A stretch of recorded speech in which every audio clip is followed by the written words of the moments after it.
Bem-vindos ao Reprodução em Pauta, o podcast da Clínica Originari. Eu sou Paulo Bianchi, especialista em reprodução assistida, ginecologista.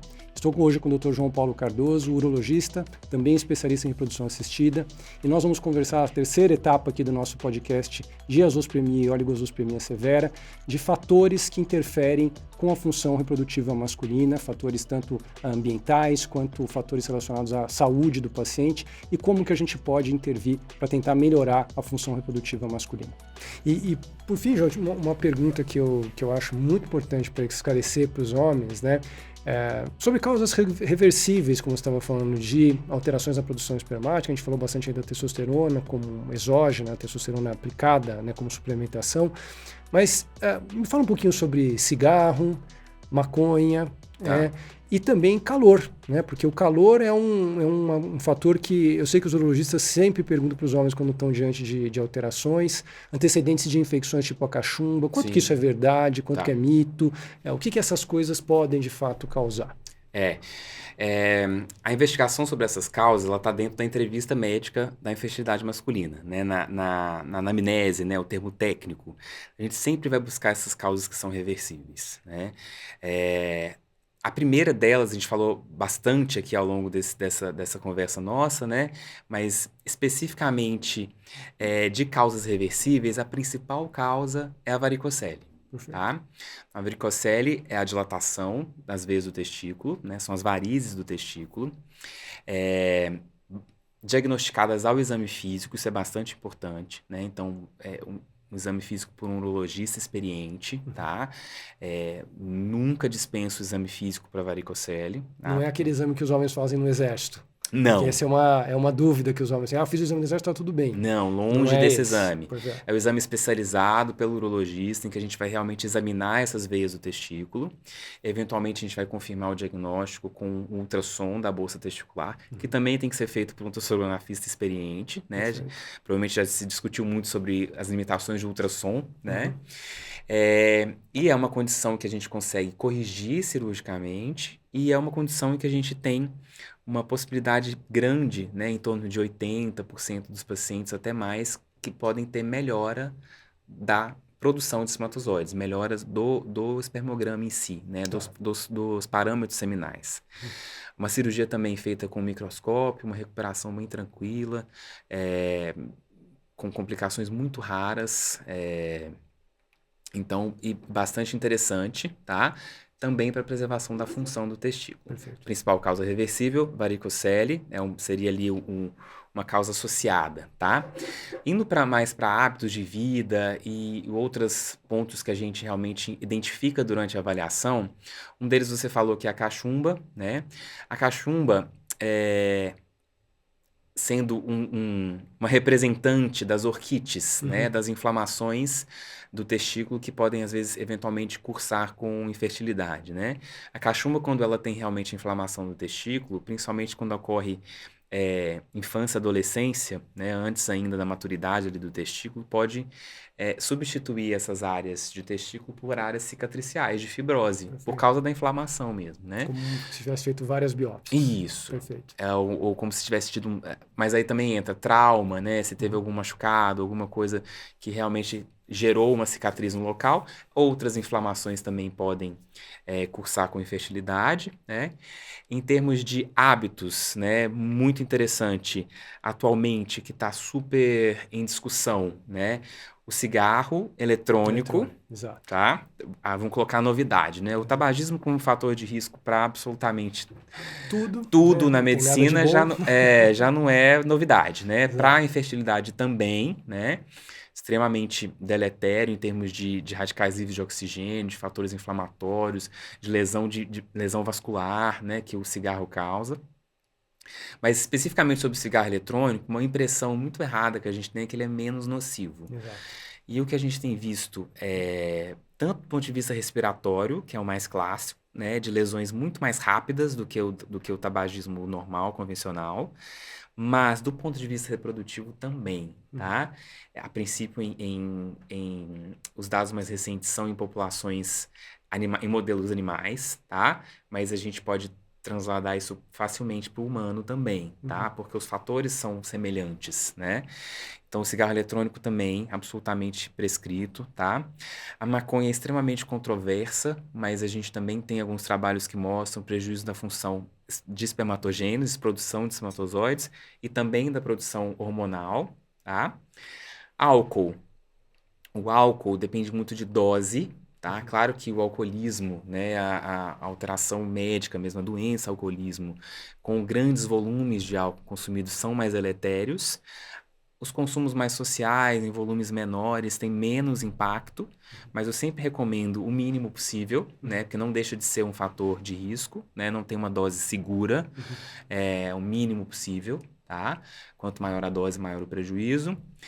Em relação a atividades que estão relacionadas ao calor, né? O testículo, ele precisa de uma temperatura menor do que a temperatura corporal para funcionar de forma ótima, Por isso que tá? ele é externo, né? Por isso que ele é externo e por isso que ele tem vários mecanismos de resfriamento. Um deles são as veias. Perfeito. E a varicocele, ela vai afetar justamente esse mecanismo de resfriamento, né? Então, as exposições ao calor, sejam elas ocupacionais, né? Então, grandes clássicos aí, engenheiros de planta ou os operários de planta industrial, né, que trabalham diretamente com calor, né, forno de alta temperatura, metalurgia, tudo isso. Chefes de cozinha, sauna com grande frequência, né, com muito uso, o laptop no colo, né, que você tem ali um aquecimento local, são fatores de risco muito difíceis de se medir, eventualmente de se evitar, se for a exposição ocupacional, né? Mas que a gente tem sim uma relação, né? Há quanto tempo que eu posso ficar com um laptop no colo? Não tem esse dado, né? Mas se você puder evitar, vamos evitar. Sauna uma vez por semana? Difícil de falar se uma vez por semana, uma vez por mês, todo dia, quanto tempo, né? Mas são fatores que podem prejudicar. Se eventualmente é uma rotina que você pode sair, tirar da sua rotina, que, né, sem nenhum prejuízo, interessante, né? Mas é uma evidência que é menos intensa. Mas eu acho que uma coisa importante que você está dizendo, que eu vou traduzir dessa forma, né? Porque muitos homens nos questionam assim, poxa, mas eu fumo, mas eu tenho um monte de amigo que fuma e que não acontece nada, Sim. Né?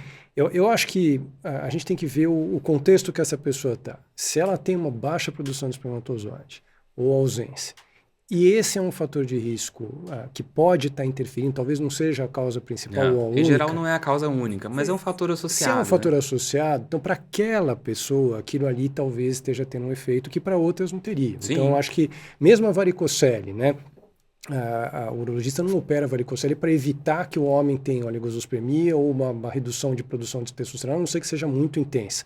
Mas um homem que já tem, né, você tem um parâmetro clínico que aquela varicocele está sendo relevante. Né? Sim. Então, quando você tem uma alteração e tem esses hábitos, mesmo o álcool, reduzir pode ajudar. Pode ser interessante. Né? E agora sim, você é mineiro, agora eu vou te fazer a pergunta complicada. Sim. E o café? O café também. O café em grandes doses. Tá. Mas, infelizmente, não temos uma dose mágica. Vamos colocar assim. Pois é. O que eu sempre falo para os pacientes é que a prudência nunca é demais, né? Então, assim, excesso de tudo é ruim. Perfeito. Excesso de antioxidante é ruim. Exato. A gente tem estudos sobre isso, inclusive. Excesso de vitamina é ruim. Não é uma coisa... Tem que ter um cuidado muito grande na proporção que você coloca as coisas na sua rotina, né? Então, eu tomo um café de manhã, um café à tarde. Vou parar porque a cafeína é ruim. Pouco provável. Pouco provável que seja uma causa muito grande, né? Exato. Então, assim, muito cuidado nessas mudanças radicais também, né? Agora, sobre hábitos de vida, e é uma coisa que eu... tenho lido cada vez mais, né? Você provavelmente também, que você também estuda muito, em relação à alimentação e dieta. Exato. Né? Nós não somos nutricionistas, a gente não consegue montar um plano alimentar adequado. A gente precisa trabalhar em conjunto com os nutricionistas para que a gente faça esses planos alimentares adequados. Mas tem alguns pontos que são, eu acho que chave, né? Assim, talvez você concorde comigo e que eu recomendo absolutamente para todo mundo, tá? Pode ter o melhor espermograma do mundo. Industrializados e superprocessados, tá? Evitar, né? Evitar ao máximo. Esse aí é evitar ao máximo mesmo, tá? Não necessariamente. A gente consegue substituir praticamente todos os ultraprocessados por alguma outra solução menos processada que seja. Ideal que não seja processado, mas minimamente processado, né? A quantidade de aditivos, a quantidade de químicos que esses industrializados e processados têm, a gente não consegue medir diretamente, do ponto de vista reprodutivo, o impacto. Qual exatamente e qual dose. Perfeito. Mas a gente já sabe que tem um impacto. E são coisas que a gente consegue evitar, né?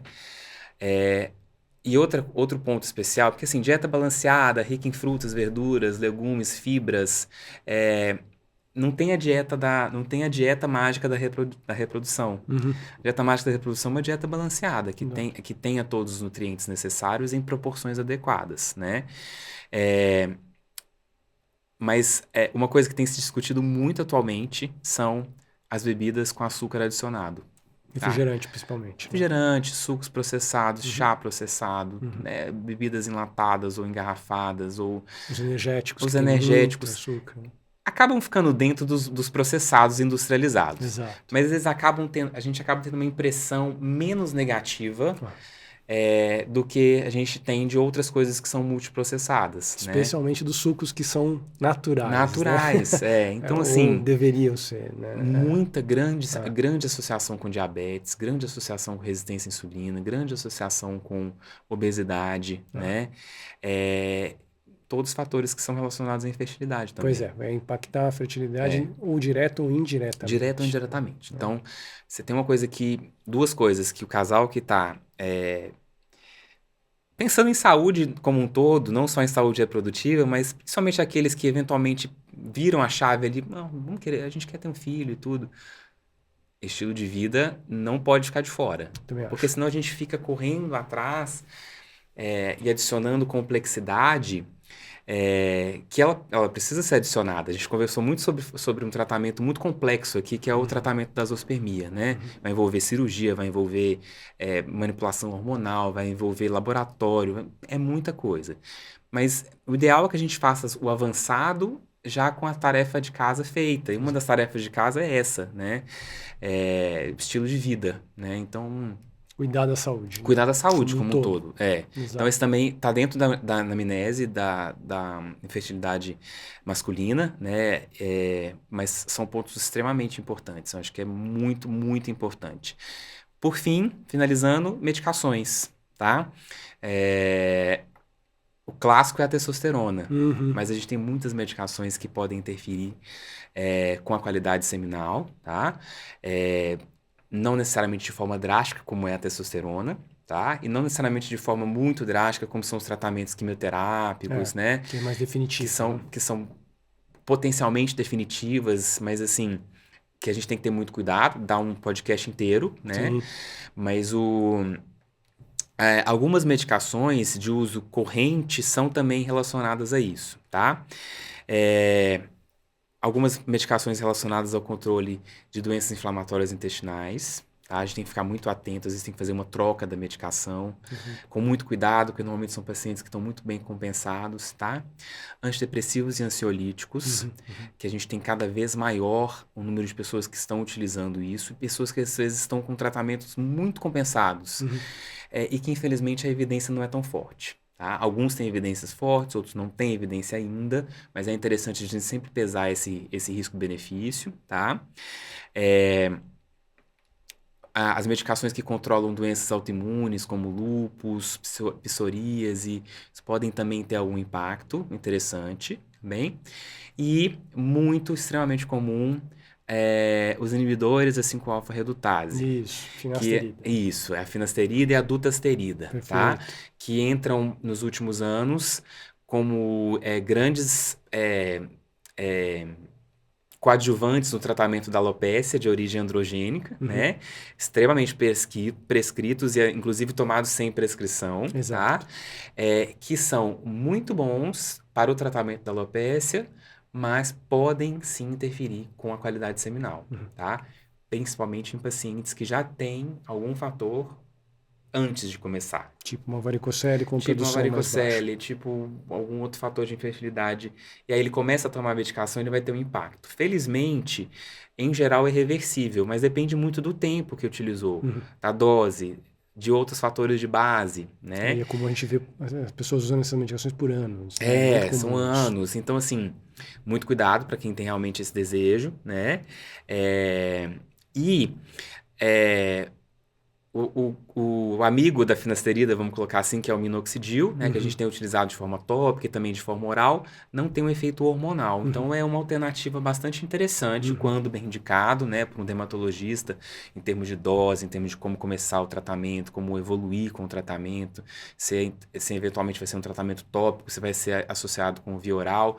Então, muitos dos pacientes que estão utilizando a finasterida ou a dutasterida, eu recomendo que procurem seus dermatologistas para fazer a troca por outra modalidade, pelo menos durante o período reprodutivo, Exato. né? Então também é uma medicação bastante interessante e super comum, assim, tá? E sobre a testosterona ainda, a gente não pode esquecer de análogos da testosterona, testosteronas bioidênticas, fitoterápicos com ação de testosterona, testosteronas manipuladas por via oral, porque às vezes, eu não estou injetando uma testosterona, então o impacto é menor.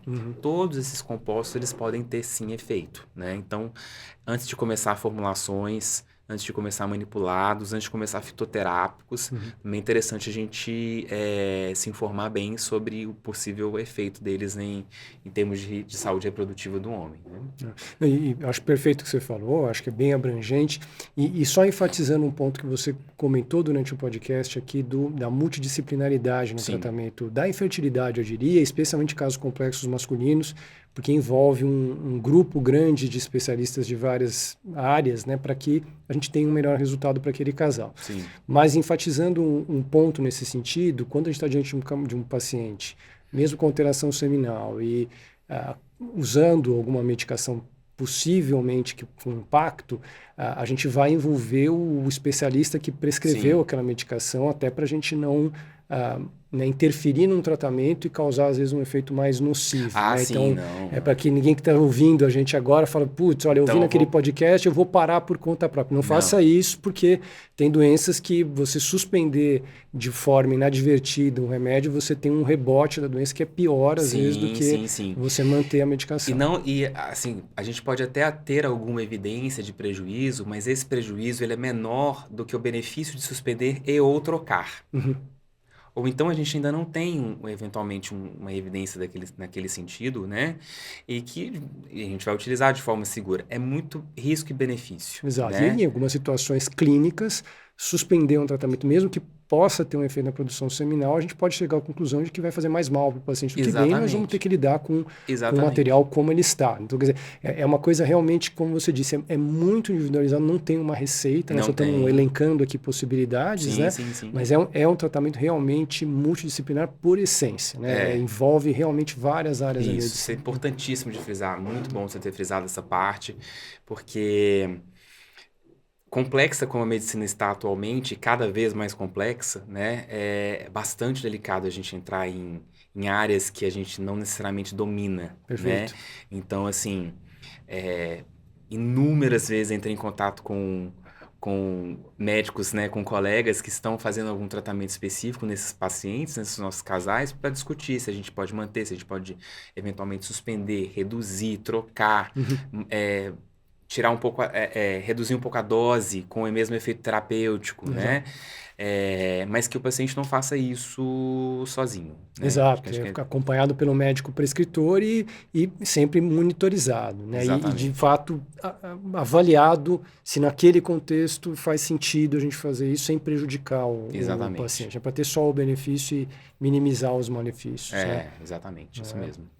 Perfeito, acho que foi ótimo. Algum outro comentário sobre esse tema que é um tema complexo, um tema extremamente angustiante. A ansiedade dos casais que passam por isso é muito grande. Muito grande. Envolve um tratamento dos dois, né? Mesmo que só exista uma alteração masculina. Né? Então é realmente emocionalmente, que é uma coisa que a gente não falou tanto, mas eu acho que é uma área também que o casal tem que se preparar e entender que às vezes é uma jornada. É isso. É possível em muitos casos, a gente às vezes precisa insistir um pouco, mas envolve uma preparação também. Né? É isso, uma preparação de expectativas. Exato. Acho que a gente já recebe os pacientes, né, os casais, com grandes expectativas, né?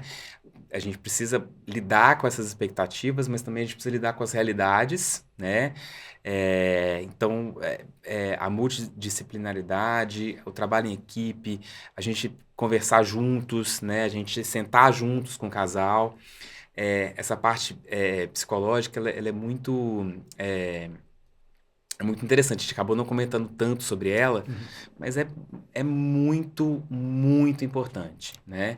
Então, se a gente tem um diagnóstico que gera bastante ansiedade, e nós também, né, Paulo? Assim, a gente não sabe o que pode acontecer. A gente tenta, né? Nós somos colegas que a gente abraça todas as possibilidades e tenta controlar todos os fatores, né? E tratar os casais de forma bem completa, mas ainda assim a gente ainda está lidando com uma situação que a gente não consegue ter um resultado garantido, definitivo, né? E definido antes dele realmente acontecer, né? Então, esse trabalho com ansiedades é muito interessante, importante. E conforme eu mencionei no começo da nossa conversa, né? Em relação ao homem, que isso não seja um fator para, eventualmente, ele questionar a sua função como homem, sua masculinidade, sua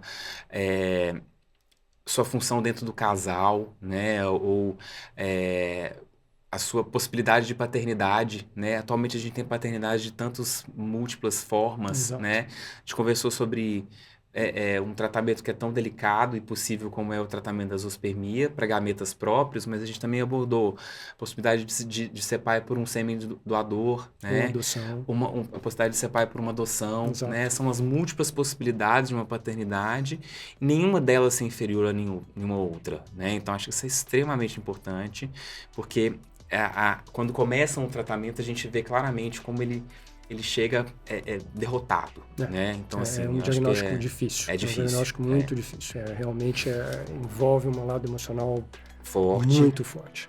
E eu acho que é importante essa abordagem multidisciplinar com ênfase aí em tentar os menores resultados, mas explicando para o paciente que é uma situação mais delicada e que é uma jornada. Sim, uma jornada. Ótimo, eu gosto desse termo. Perfeito. Para mim foi muito esclarecedor, te agradeço. Espero que para você também, você tenha aprendido bastante aqui sobre a zoospermia e oligospermias, o que é possível falar. Se houver alguma dúvida, por favor, nos envie pelos canais da Originari e nós vamos responder por ali. Muito obrigado pela sua audiência, até uma próxima. Até, muito obrigado. É isso aí. Muito bom. Excelente.